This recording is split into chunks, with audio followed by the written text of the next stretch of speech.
Part 5 of King George, What Was His Problem? Declare independence already. Here's the big question of 1776. Are you for or against independence from Britain? You can put Benjamin Franklin down in the for independence column. After a lifetime of success as a writer, inventor, diplomat, and founder of colleges, libraries, fire departments, and about 40 other things, Ben Franklin was the most famous American in the world. And now, going strong at age 70, he was serving in Congress and urging the younger members, they were all younger, to make the break from Britain. Anything for the cause. Just how strongly did Ben Franklin feel about American independence? He would do almost anything for the cause, even share a tiny bed with John Adams. This happened one night when the two men were traveling together on important business for Congress. But one bed could be procured for Dr. Franklin and me, Adams explained, in a little chamber, little larger than the bed, without a chimney, and with only one small window. Both men put on their nightshirts and climbed into the narrow bed. They tried to get comfortable, but Adams felt a cool breeze and he noticed the window was open. He always got so cold easily, so he jumped up to shut the window. Franklin cried out, "Oh, don't shut the window! We shall be suffocated!" Adams tried to explain that he was afraid the chilly night air might make him sick, but this was nonsense, Franklin insisted. "Come, open the window and come to bed, and I will convince you," said Franklin. "I believe you are not acquainted with my theory of colds." There was no point arguing with Franklin, so Adams left the window open, leapt back into bed, and pulled the covers up to his chin. Then Franklin began a very long lecture on air and breathing and the true causes of colds. To Adams, this was much better than any bedtime story. "I was so much amused," Adams recalled, "that I soon fell asleep and left him and his philosophy together." Your turn, Paine. So John Adams and Ben Franklin couldn't share a bed peacefully, but they could agree that it was time for the 13 colonies to declare themselves a free and independent country. What about the other 3 million colonists? Many of them still weren't convinced that independence was such a great idea. After all, they were proud to be part of the British Empire. What would it be like to be an American citizen? No one really knew how that would turn out. Thomas Paine, it's time for you to enter the story. After spending the first 37 years in Britain, Tom Paine sailed away from his homeland in 1774. He left behind several failed careers, 2 failed marriages, and a reputation as a clever but fairly annoying fellow. He was the kind of guy who could come over to your house and then stay for weeks, lazily lying around your living room and eating your food. But when he felt like working, Paine had an amazing ability to write powerful and convincing arguments. He showed writing talent early in life, as you can see from his poem, 8-year-old Tom wrote for his dead pet bird. "Here lies the body of John Crow, who once was high, but now is low. Ye brother crows, take warning all, for as you rise, so must you fall." When his boat arrived in Philadelphia, Paine was so sick from the journey that he had to be carried ashore on a stretcher. Not a good start. He recovered quickly, though, and soon found work writing for a few newspapers. By early 1776, Paine was ready to write something big, really big. He was sure the colonies should declare independence, and he wanted to convince Americans that they could make it on their own. So he published a pamphlet called Common Sense, which was filled with punchy lines like, "The sun never shined on a cause of greater worth. In free countries the law ought to be king, and there ought to be no other.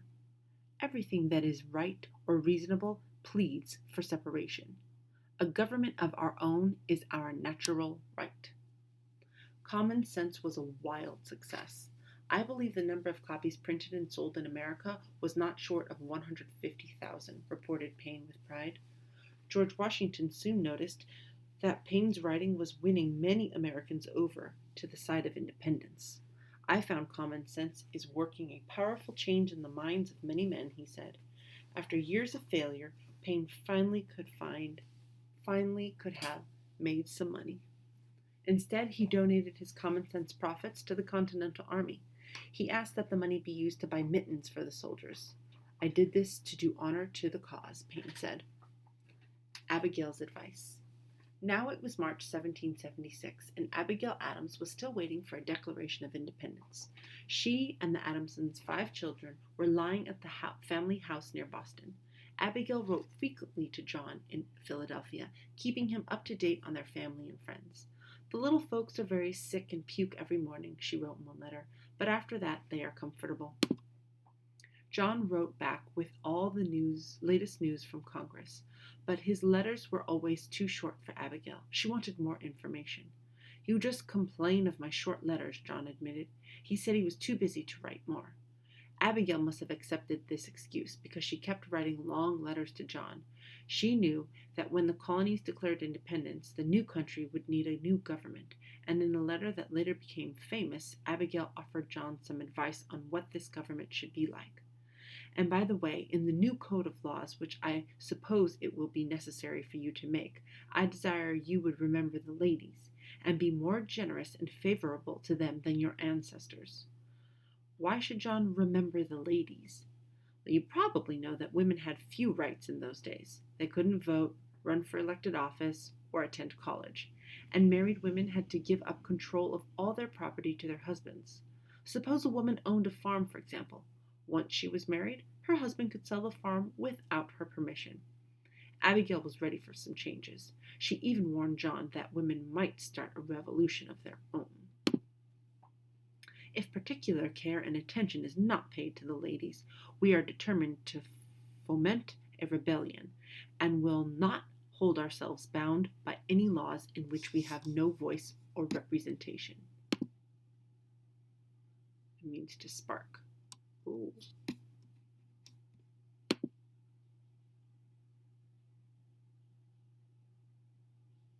Abigail was joking with John, but she was also expressing a serious idea too.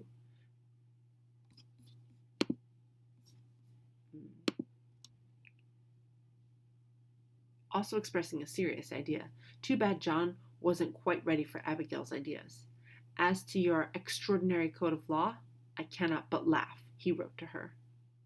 King George update. We haven't checked in on King George in a while. Do you miss him?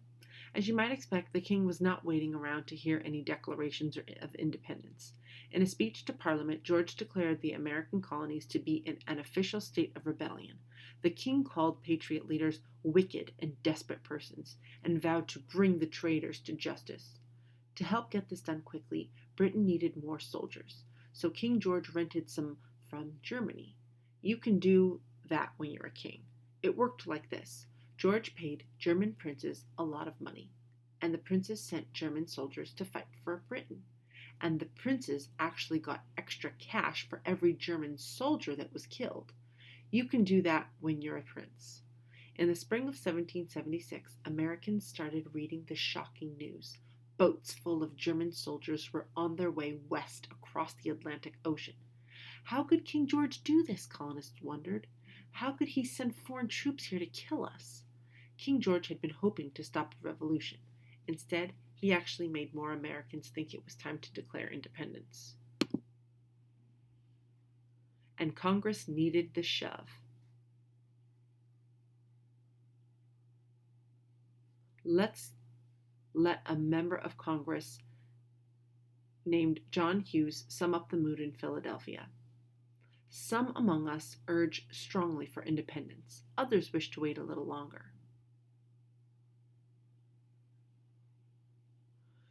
These were tense times in Congress. Members spent 12 hours a day, often without snack breaks, meeting in the hot, stuffy Pennsylvania State House. Then at night, they continued working and arguing in taverns and inns. These guys were not only debating independence, they were trying to help run a war, too. Like his cousin John, Samuel Adams hardly had time to keep in touch with his family. I can scarcely keep time to send you a love letter, Adams wrote to his wife. By the middle of June, a majority of the members of Congress were finally ready to declare independence. Almost. You can't just wake up one day and say, okay, now we're independent. You really need some kind of official declaration. A written document that explains your reasons for becoming independent. What you need is a Declaration of Independence. The members of Congress elected a 5-man committee to write the Declaration: Roger Sherman, Robert Livingston, Benjamin Franklin, John Adams, and a young lawyer from Virginia named Thomas Jefferson. Jefferson was fairly new to Congress, and he hadn't spoken much so far. John Adams said of Jefferson, "The whole time I sat with him in Congress, I never heard him utter 3 sentences together." No, Jefferson wasn't much of a public speaker. He could write, though, and he was about to do some pretty good writing. Who gets the job? Who should write the Declaration of Independence? That was the committee's first decision. Franklin was sick in bed, so he was out. John Adams thought Thomas Jefferson was the man for the job. Jefferson wasn't so sure. According to Adams, he and Jefferson had a discussion that went like this. Jefferson: "You should do it." Adams: "Oh, no." Jefferson: "Why will you not? You ought to do it." Adams: "I will not." Jefferson: "Why?" Adams: "Reasons enough." Jefferson: "What can be your reasons?" Adams: "Reason first, you are a Virginian, and a Virginian ought to appear at the head of this business. Reason second, I am obnoxious, suspected, and unpopular. You are very much otherwise. Reason third, you can write 10 times better than I can." Jefferson: "Well, if you are decided, I will do as well as I can." Adams: "Very well. When you have drawn it up, we will have a meeting." Writing at night in his room, after spending long days in Congress, Jefferson worked on the document for the next 2 weeks. When he had a draft he liked, he made a copy and sent it to Franklin, who was still stuck in bed. Franklin made a few quick suggestions. Then the document was given to Congress. "We were all in haste," John Adams explained. Congress was impatient. Just a few changes. Don't you hate it when you hand in a report and your teacher gives it back all marked up with corrections in red ink? Now you know how Jefferson felt on July 3rd, 1776. Jefferson sat in Congress, a look of pain on his face as he watched the other members change his work. He was sure they were ruining some of the best parts. Ben Franklin, who was finally feeling better, sympathized with the sensitive Jefferson. He sat down next to Tom and tried to distract him by telling him funny stories. As Adams said, Congress was in a hurry. So by the next day, the members were ready to vote on Jefferson's document. Congress approved the Declaration of Independence on July 4th, 1776. Today we think of this day as the most important day in our country's history. To Jefferson, July 4th was just another day. He made only 2 entries in his diary that day. First, he wrote that the temperature in Philadelphia rose from 68 degrees to 76 degrees. Second, he noted that he had bought 7 pairs of women's gloves to take back to Virginia. So what does it say? Let's get right to the point. The Declaration of Independence basically says 3 things in this order. 1. People are born with certain rights. 2. King George has taken those rights from us.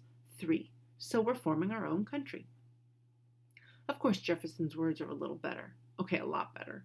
This is how he introduced the idea of rights that belong to all people.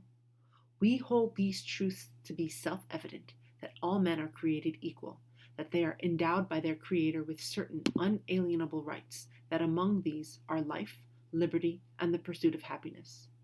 Not bad.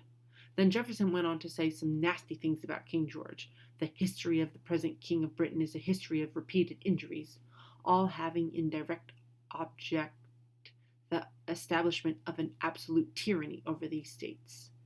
Jefferson listed all the ways King George had violated the colonists' rights.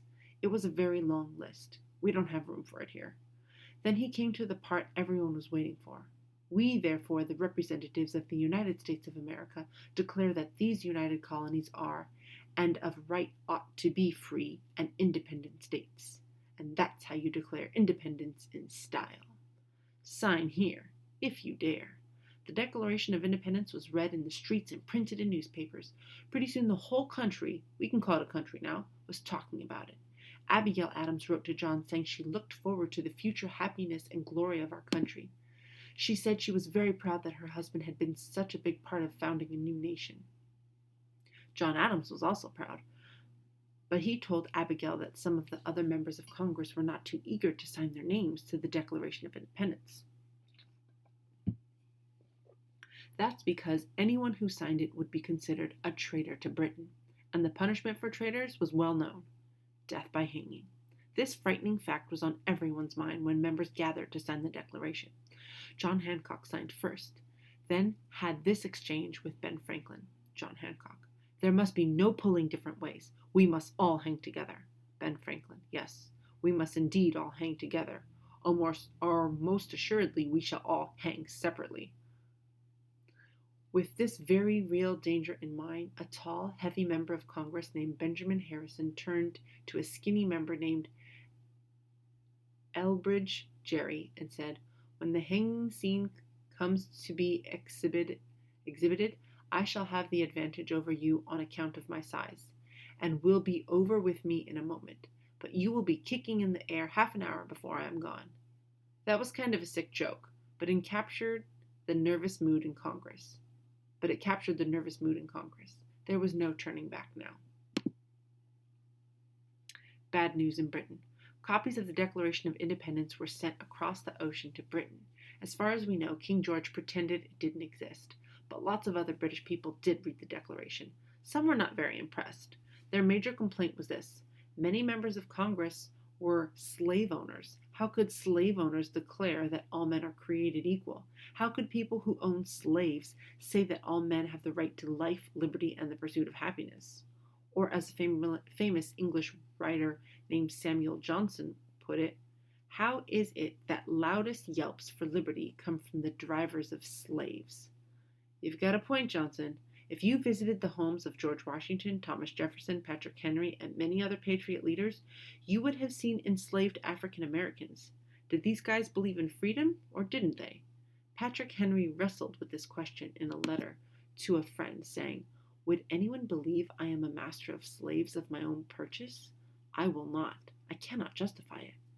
Washington and Jefferson also wrote against slavery in their personal letters, but they simply did not see the American Revolution as a fight for the freedom of all Americans, black and white. As you have figured out by now, the story of our country is not a fairy tale. No one is perfect, and not everyone lives happily ever after. Hey, at least it's not boring.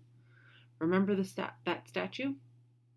By July 1776, George Washington and the Continental Army had moved from Boston to New York City. On July 9th, Washington had the Declaration of Independence read to his soldiers. They gave 3 loud cheers. Then some of the guys went to the park in town where a King George statue was standing. This was the statue that New Yorker had put up after the king agreed to repeal the Stamp Act. Now, American soldiers helped a group of New York patriots tie ropes around the top of the statue and yank it down to the ground. They even had an idea of how to reuse the statue's 4,000 pounds of metal. "The lead we hear is to be run up into musket balls for the use of the Yankees," said a soldier named Isaac Bangs. But General Washington knew he would need a lot more than a fancy declaration and bullets from a statue. The British Army was about to begin a massive attack in New York, and Washington had no idea how he was going to stop it. He warned his men, "The eyes of all our countrymen are now upon us. The fate of unborn millions will now depend, under God, on the courage and conduct of this army. We have therefore to resolve to conquer or die." No pressure, guys. Just save your country or die trying.